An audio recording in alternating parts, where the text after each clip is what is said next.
Good morning. ఈరోజు topic ఏంటి అంటే జెనరల్ ట్యూబర్కులోసిస్.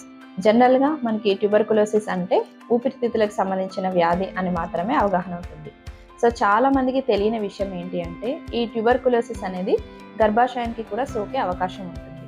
సో ఇది ఉంది అని మనం ఎలా తెలుసుకోవచ్చు అంటే పీరియడ్స్ వచ్చినప్పుడు అంటే నెలసరి సమస్యలు ఎక్కువగా ఉంటాయి. అంటే నెలసరి సరిగా రాకపోవడము, నెలసరి వచ్చినప్పుడు విపరీతమైన కడుపు నొప్పి రావడము, రిపీటెడ్గా ఇన్ఫెక్షన్స్ రావడము, ముఖ్యంగా వీళ్ళలో సంతానలేమి సమస్య అనేది మనం ఎక్కువగా చూస్తూ ఉంటాం.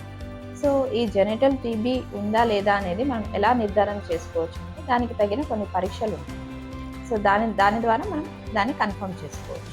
సో దీనికి ట్రీట్మెంట్ కూడా ఉంటుంది. ట్రీట్మెంట్ అంతా అయిన తర్వాత మీకు కూడా పిల్లలు కనే అవకాశం ఖచ్చితంగా ఉంటుంది. సో దీనికి సంబంధించి ఏమైనా డౌట్స్ ఉంటే ఖచ్చితంగా కామెంట్ సెక్షన్లో మెన్షన్ చేయండి. మీ డౌట్స్ అన్ని క్లియర్ చేస్తాను. Thank you.